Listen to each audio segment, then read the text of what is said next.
قرآن مجید کا سورہ نمبر 59 سورہ حشر۔ سورہ حشر کے متعلق چند مختصر نکات تلاوت و ترجمے کے ساتھ۔ بسم اللہ الرحمن الرحیم۔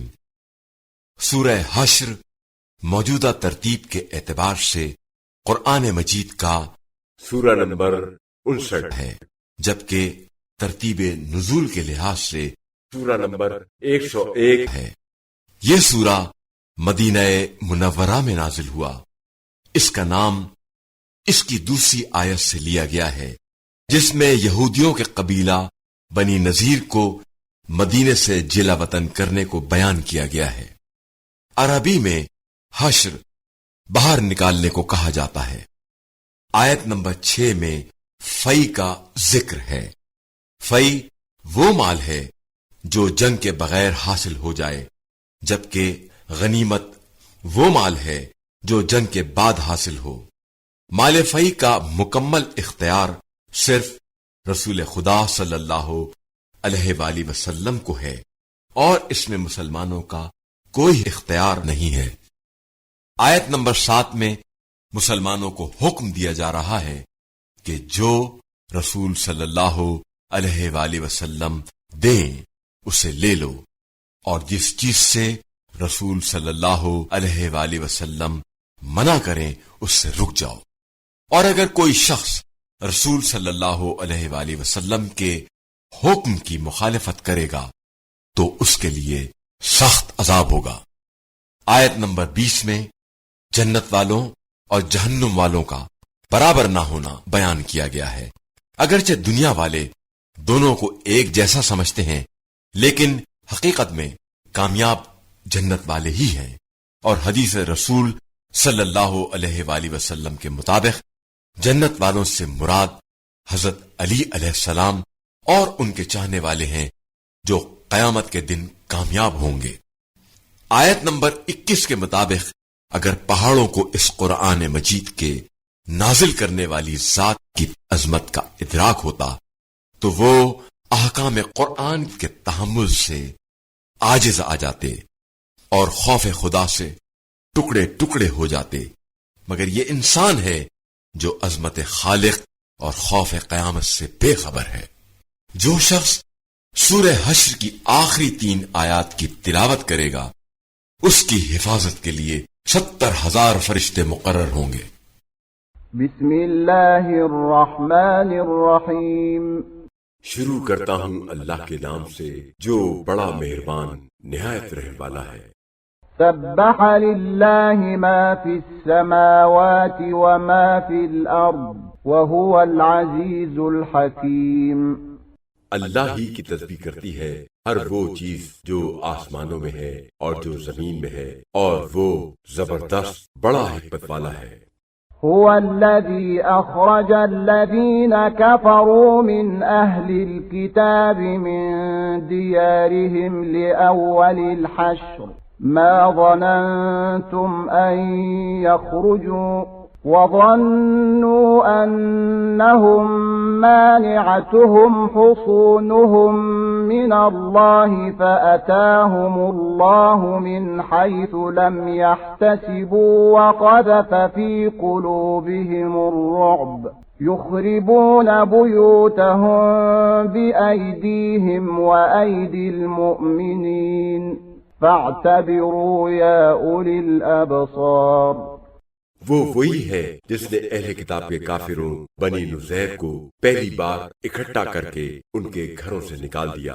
تمہیں گمان بھی نہ تھا کہ وہ نکل جائیں گے، اور وہ بھی خیال کرتے تھے کہ ان کے قلعے انہیں اللہ کی گرفت سے بچا لیں گے، تو اللہ کا قہر ایسی جگہ سے آیا جہاں سے ان کو خیال بھی نہیں تھا، اور اس نے ان کے دلوں میں رسول صلی اللہ علیہ وآلہ وسلم کا رعب ڈال دیا، تو وہ اپنے ہی ہاتھوں سے اپنے گھروں کو خراب و برباد کر رہے تھے، اور اہل ایمان کے ہاتھوں سے بھی عبرت حاصل کرو اے دیدائے بینا رکھنے والوں۔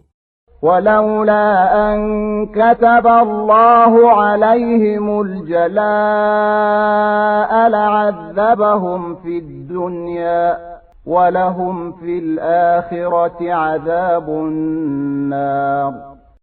اور اگر اللہ نے ان کے حق میں جلا وطنی نہ لکھ دی ہوتی تو وہ دنیا ہی میں ان کو عذاب دیتا، اور آخرت میں تو ان کے لیے دوزخ کا عذاب ہے ہی۔ ذلك بأنهم شاقوا الله ورسوله ومن يشاق الله فإن الله شديد العقاب۔ یہ اس لیے ہے کہ انہوں نے اللہ اور اس کے رسول صلی اللہ علیہ وآلہ وسلم کی مخالفت کی، اور جو اللہ کی مخالفت کرتا ہے تو یقیناً اللہ سخت سزا دینے والا ہے۔ ما قطعتم من لينة أو تركتموها قائمة على أصولها فبإذن الله وليخزي الفاسقين۔ تم لوگوں نے کھجوروں کے جو درخت کاٹے یا جن کو ان کی جڑوں پر کھڑا رہنے دیا، یہ سب اللہ کی اجازت سے تھا، اور تاکہ وہ فاسقوں کو رسوا کرے۔ وما أفاء الله على رسوله منهم فما أوجفتم عليه من خيل ولا ركاب ولكن الله يسلط رسله على من يشاء والله على كل شيء قدير۔ اور اللہ نے ان لوگوں بنی نذیر سے جو مال بطور فے اپنے رسول صلی اللہ علیہ وآلہ وسلم کو دلوایا، تو تم لوگوں نے اس پر نہ گھوڑے دوڑائے اور نہ اونٹ، بس اس میں تمہارا کوئی حق نہیں ہے، لیکن اللہ اپنے رسولوں کو جس پر چاہتا ہے تسلط دے دیتا ہے، اور اللہ ہر چیز پر بڑی قدرت رکھتا ہے۔ ما أفاء الله على رسوله من أهل القرى فلله وللرسول ولذي القربى واليتامى والمساكين وابن السبيل كي لا يكون دولة بين الأغنياء منكم، وما آتاكم الرسول فخذوه وما نهاكم عنه فانتهوا واتقوا الله إن الله شديد العقاب۔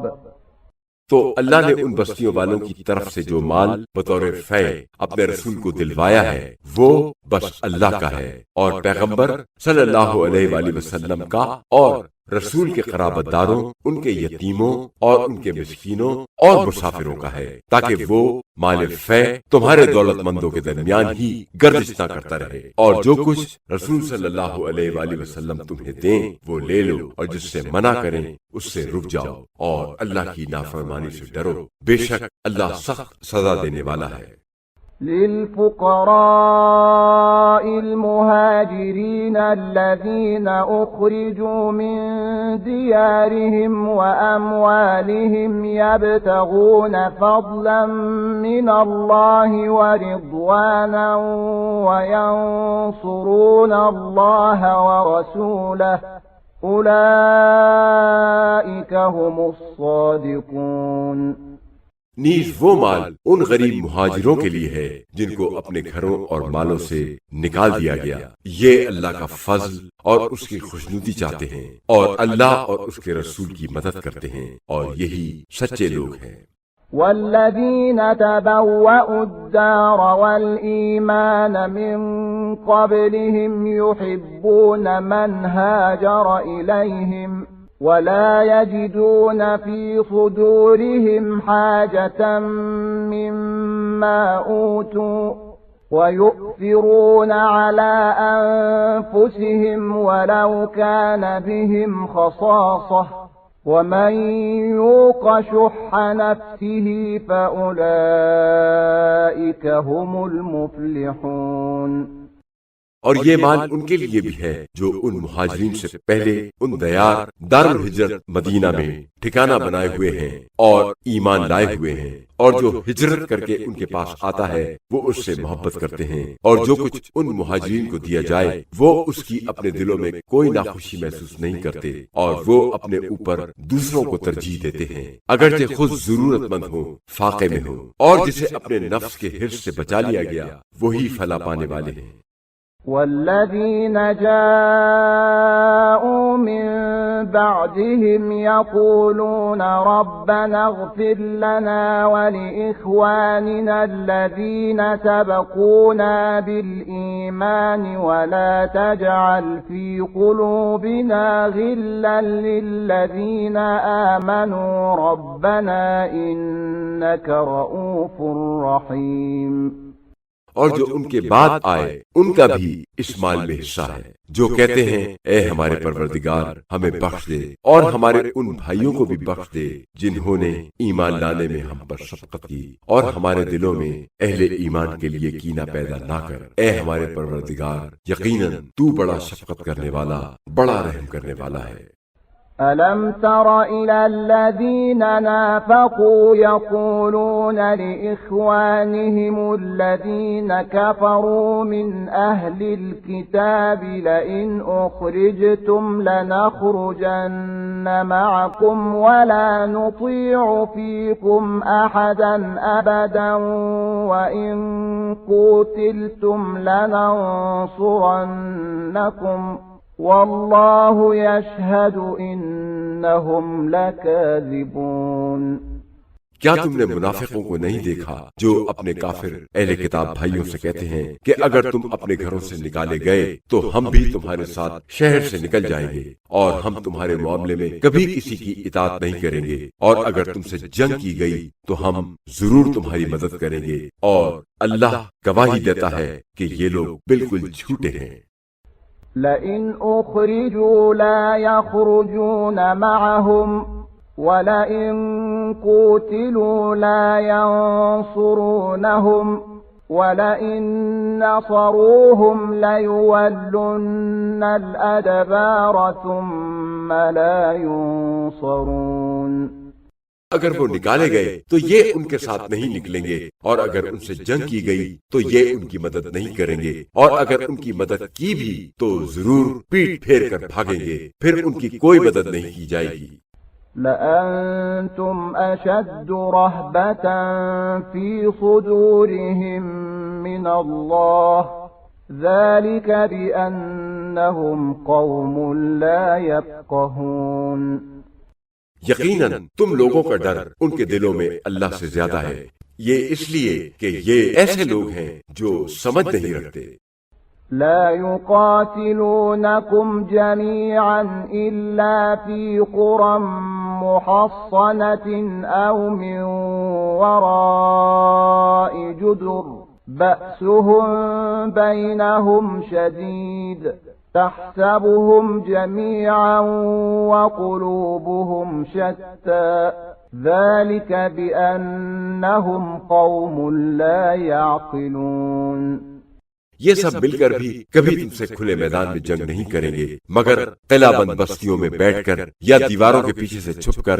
وہ آپس میں بڑے قوی ہیں اور تم خیال کرتے ہو کہ وہ متحد ہیں، حالانکہ ان کے دل متفرق ہیں۔ یہ اس لیے ہے کہ یہ بے عقل لوگ ہیں۔ كمثل الذين من قبلهم قريبا ذاقوا وبال أمرهم ولهم عذاب أليم۔ یہ ان لوگوں کی طرح ہیں جو ان سے کچھ ہی پہلے اپنے کرتوتوں کا مزہ چکھ چکے ہیں، اور ان کے لیے دردناک عذاب ہے۔ كمثل الشيطان إذ قال للإنسان اكفر فلما كفر قال إني بريء منك إني أخاف الله رب العالمين۔ اور یہ شیطان کی مانند ہے جو پہلے انسان سے کہتا ہے کہ کفر اختیار کر، اور جب وہ کافر ہو جاتا ہے تو وہ شیطان کہتا ہے کہ میں تجھ سے بیزار ہوں، میں اللہ سے ڈرتا ہوں جو رب العالمین ہے۔ فكان عاقبتهما أنهما في النار خالدين فيها وذلك جزاء الظالمين۔ تو ان دونوں شیطان اور اس کے مرید کا انجام یہ ہوا کہ دونوں دوزخ میں ہیں اور ہمیشہ ہمیشہ اسی میں رہیں گے، اور یہی ظالموں کی سزا ہے۔ يا أيها الذين آمنوا اتقوا الله ولتنظر نفس ما قدمت لغد واتقوا الله إن الله خبير بما تعملون۔ اے ایمان والو، اللہ کی مخالفت سے ڈرو اور ہر شخص کو یہ دیکھنا چاہیے کہ اس نے کل قیامت کے لیے آگے کیا بھیجا ہے۔ اللہ سے ڈرو، بے شک جو کچھ تم کرتے ہو اللہ اس سے اچھی طرح باخبر ہے۔ ولا تكونوا كالذين نسوا الله فأنساهم أنفسهم أولئك هم الفاسقون۔ اور ان لوگوں کی طرح نہ ہو جاؤ جو اللہ کو بھول گئے تو اللہ نے ان کو اپنا آپ بھلا دیا، یہی لوگ فاسق نافرمان ہیں۔ لا يستوي أصحاب النار وأصحاب الجنة أصحاب الجنة هم الفائزون۔ دوزخ والے اور جنت والے برابر نہیں ہیں، جنت والے کامیاب ہونے والے ہیں۔ لو أنزلنا هذا القرآن على جبل لرأيته خاشعا متصدعا من خشية الله وتلك الأمثال نضربها للناس لعلهم يتفكرون۔ اگر ہم اس قرآن کو کسی پہاڑ پر نازل کرتے تو تم دیکھتے کہ وہ خدا کے خوف سے جھک جاتا اور پاش پاش ہو جاتا، اور یہ مثالیں ہم اس لیے لوگوں کے لیے بیان کرتے ہیں تاکہ وہ غور و فکر کریں۔ هو الله الذي لا إله إلا هو عالم الغيب والشهادة هو الرحمن الرحيم۔ وہی وہ اللہ ہے جس کے سوا کوئی الہ نہیں ہے، ہر غائب اور حاضر کا جاننے والا ہے، اور وہی رحمان الرحیم ہے۔ هو الله الذي لا إله إلا هو الملك القدوس السلام المؤمن المهيمن العزيز الجبار المتكبر سبحان اللہ عما یشرکون۔ وہی اللہ ہے جس کے سوا کوئی الہ نہیں ہے، وہ حقیقی بادشاہ، ہر عیب سے مقدس، پاک، سراپا سلامتی، امن و امان دینے والا، نگہبانی کرنے والا، غالب آنے والا، زور آور یا سرکشوں کو زیر کرنے والا، اور کبریائی اور بڑائی والا ہے، اور اللہ اس شرک سے پاک ہے جو لوگ کرتے ہیں۔ هو اللہ الخالق البارئ المصور له الاسماء الحسنى يسبح له ما في السماوات والارض وهو العزيز الحكيم۔ وہی اللہ ہر چیز کا ٹھیک اندازے کے مطابق پیدا کرنے والا، وجود میں لانے والا اور صورت گری کرنے والا ہے، اسی کے لیے سارے اچھے نام ہیں، اور اسی کی تسبیح کرتی ہے ہر وہ چیز جو آسمانوں میں ہے اور جو زمین میں ہے، اور وہ غالب آنے والا اور بڑا حکمت والا ہے۔